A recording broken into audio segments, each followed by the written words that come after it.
जादुई सैनिटाइजर।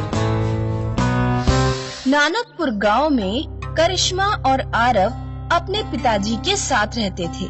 उनके पिताजी टीबी के मरीज थे। वे दिन भर खटिया पर पड़े रहते। करिश्मा का 2 मंजिला मकान था। नीचे के फ्लोर पर वे लोग रहते थे और ऊपर किराएदार।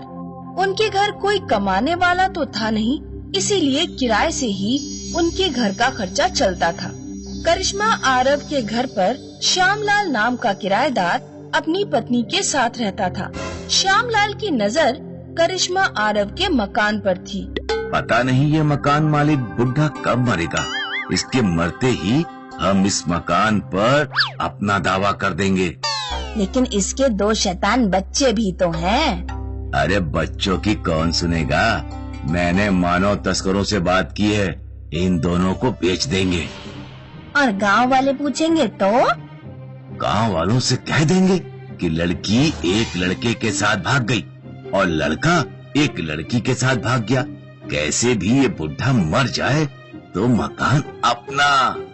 गांव में एक अमीर परिवार रहता था जिसके सदस्यों का विदेश में आना जाना था। उनके घर का एक आदमी अमेरिका से 2 सफेद चूहे लाया था। चूहों में कोरोना बीमारी के कीटाणु थे। कुछ दिन बाद जब वो चूहे मर गए तो उन्हें ऐसे ही खुले में फेंक दिया गया।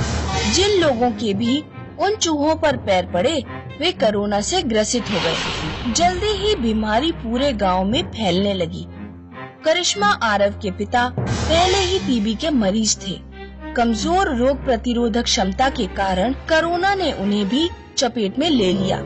आरव और करिश्मा के ऊपर भी बीमारी की चपेट में आने का खतरा मंडराने लगा, क्योंकि वे अपने पिताजी को खाना और दवा खिलाते थे।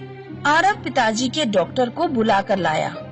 अपने पिताजी को खाना और दवा खिलाने के बाद तुम दोनों अपने हाथों में सैनिटाइजर जरूर लगाना, वरना बीमारी तुम्हारे अंदर भी पहुंच सकती है। आरव तुरंत मेडिकल से सैनिटाइजर लेने जाता है।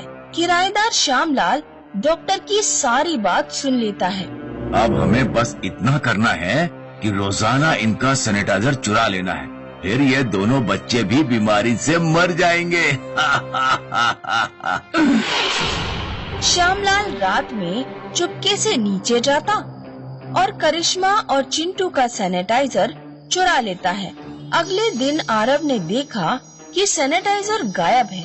करिश्मा, तू सैनिटाइजर का डिब्बा खा गई क्या? कहीं नहीं मिल रहा। नहीं मिल रहा है तो दूसरा सैनिटाइजर ले आ। आरव फिर से मेडिकल जाकर नया सैनिटाइजर लेकर आता है, लेकिन अगले दिन सैनिटाइजर फिर गायब हो जाता है। ऐसा 3-4 दिनों तक लगातार होता रहा। एक दिन करिश्मा श्यामलाल के पास किराया मांगने गई। अंकल, किराया दे दीजिए, पापा की दवाइयाँ और सैनिटाइजर लाना है। श्यामलाल बीमार होने का दिखावा करने लगा। बेटा, मैं बहुत दिनों से बीमार हूँ, इस बार किराया नहीं दे पाऊंगा, अगली बार ले जाना। वो अपने पिता को खाना और दवाइयाँ भी नहीं खिला पा रहे थे, क्योंकि उनके पास सैनिटाइजर भी नहीं था।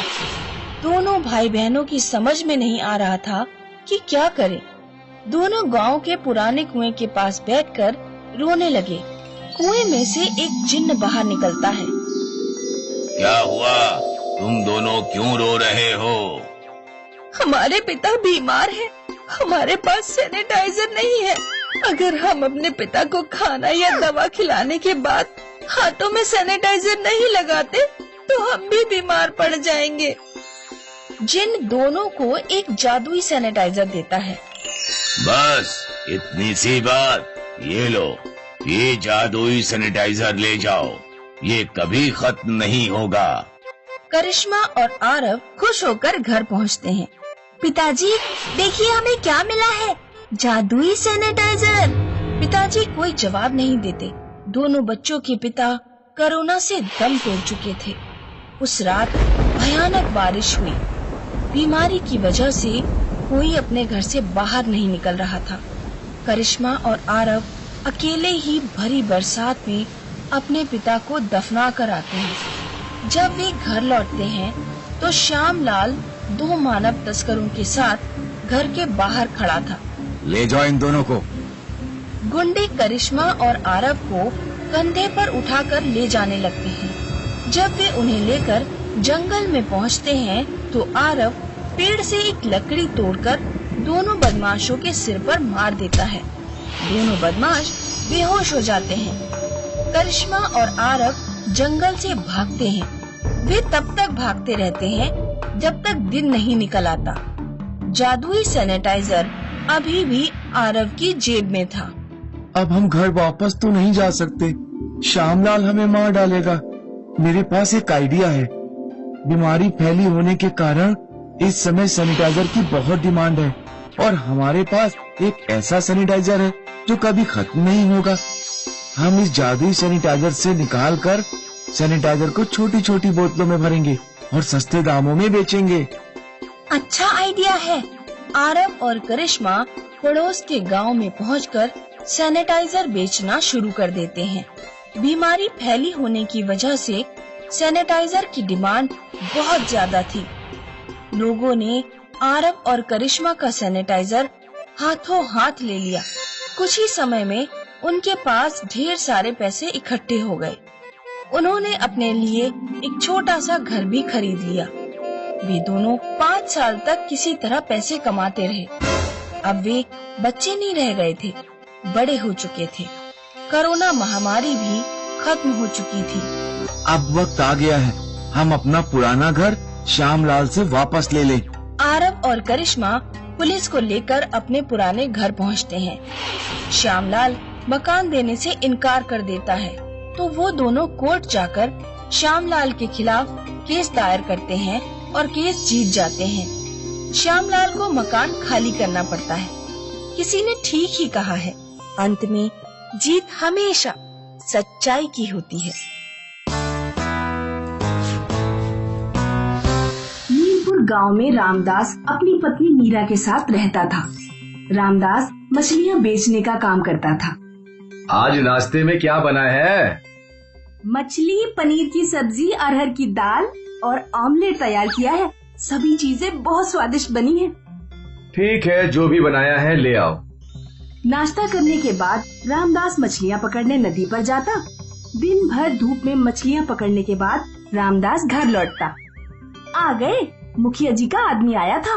पूरे गांव में अनाउंसमेंट करके गया है कि गांव में फ्लू फैल रहा है और गांव के हर एक आदमी को मास्क देकर गया है। ये रहा तुम्हारा मास्क। मास्क लगाने से क्या फ्लू नहीं होगा? हाँ, वो कह रहा था कि ये मास्क सरकार ने भिजवाए हैं। इस मास्क से 100% प्रोटेक्शन है और एक बार अगर किसी का मास्क खो गया ना तो दोबारा नहीं मिलेगा। और बिना मास्क के घर से बाहर निकलने की इजाजत किसी को नहीं है। ठीक है, अब सूचनाएं देना बंद करो और खाना लगाओ। क्या बनाया है? आलू, गोभी, मटर, टमाटर, टिंडे, भिंडी और मछलियाँ मिलाकर बहुत बढ़िया मिक्स वेज बनाई है। ठीक है, जो भी बनाया है ले आओ। अगले दिन गांव में सब मास्क पहनकर घूम रहे होते हैं। रामदास भी मास्क पहनकर मछलियाँ पकड़ने निकलता है। रामदास जब शाम को जाल से निकालकर मछलियाँ बाल्टी में डाल रहा होता है तो वो देखता है कि एक मछली के मुंह में सोने की अंगूठी है। रामदास अंगूठी देखकर चौंक जाता है। वो अंगूठी लेकर अपने घर पहुंचता है। देखो, आज मुझे मछली के मुंह में क्या मिला है, एक सोने की अंगूठी। ईश्वर ने जरूर तुम्हें तुम्हारी ईमानदारी और मेहनत से खुश होकर दिया है। रामदास उस अंगूठी को बेचकर एक बड़ा सा घर बनाता है और एक कार भी खरीद लेता है। अब रामदास कार से मछलियाँ पकड़ने जाता और मछलियों को कार में रखकर ही घर ले आता। इस तरह रामदास और उसकी पत्नी खुशहाल जीवन बिताने लगे। रामदास के पड़ोस में राघव नाम का एक दूधिया रहता था। राघव रामदास से बहुत जलता था। रामदास ने तो मछलियों का व्यापार करके महल खड़ा कर लिया और मैं अभी झोपड़ी में ही पड़ा हूँ। ये मेरी गाय तो बिल्कुल दूध ही नहीं देती, इसी के कारण मैं गरीब हूँ। लेकिन रामदास को गरीब बनाने का एक उपाय है। गांव में फ्लू फैला हुआ है, अगर मैं उसका मास्क चुरा लूं तो रामदास घर से बाहर ही नहीं जा पाएगा। रात में जब रामदास उसकी पत्नी सो जाते हैं तो राघव रामदास के घर में घुस जाता है और रामदास और उसकी पत्नी का फेस मास्क चुराकर अपनी गाय को खिला देता है। अगले दिन रामदास जब काम पर निकलने वाला होता है तो वो पूरे घर में फेस मास्क ढूंढता है, लेकिन उसे नहीं मिलता। दोनों फेस मास्क गायब हैं। अब मैं बाहर मछली पकड़ने कैसे जाऊं? और फ्लू तो साल भर खत्म होने वाला नहीं है। रामदास अपने पिता की फोटो के सामने रोने लगता है। तभी रामदास के पिता की आत्मा प्रकट होती है। रो मत बेटे और बहू, मैं तुम्हें जादुई मास्क देता हूँ। वो बहुत सारे काम कर सकता है। पिताजी की आत्मा रामदास और उसकी पत्नी को एक जादुई मास्क देकर गायब हो जाती है। रामदास की पत्नी जैसे ही जादुई मास्क पहनती है, उसकी सूंघने की शक्ति एकदम से बढ़ जाती है। तुम्हारे कपड़ों में से लेडीज परफ्यूम की महक क्यों आ रही है? अरे बाजार में मछलियाँ बेचने जाता हूँ तो बहुत सारी औरतें भी मछलियाँ खरीदने आती हैं। थोड़ी दूर से मछलियाँ बेचा करो उन्हें। अगले दिन जब जादुई मास्क पहनकर रामदास नदी किनारे जाता है तो वो अपनी सूंघने की शक्ति से पहचान लेता है कि नदी में मछलियाँ किस जगह पर हैं। जादुई मास्क की वजह से रामदास पहले से दोगुनी मछलियाँ पकड़ पाता। अब हम अपनी कंपनी खोलेंगे और मछलियाँ निर्यात करना शुरू करेंगे। जादुई मास्क की वजह से रामदास का धंधा दोगुना हो गया। एक दिन रामदास और उसकी पत्नी जादुई मास्क के बारे में बातें कर रहे थे। आज हम जो भी हैं, पिताजी द्वारा दिए गए इस जादुई मास्क की वजह से हैं। राघव खिड़की से रामदास की सारी बातें सुन लेता है। जब रामदास और उसकी पत्नी मास्क उतारकर सो जाते हैं तो राघव उनके घर में घुस जाता है और जादुई मास्क चुराने की कोशिश करता है। राघव जैसे ही जादुई मास्क छूता है, उसे करंट लगता है और वो बेहोश होकर गिर पड़ता है। अगले दिन जब रामदास और उसकी पत्नी सोकर उठते हैं तो वो राघव को अपने घर लेटा हुआ पाते हैं। रामदास और उसकी पत्नी समझ जाते हैं कि राघव ही वो चोर है। उसने ही पुराने मास्क चुराए थे और अब वो जादुई मास्क चुराने आया था। रामदास राघव को पुलिस के हवाले कर देता है।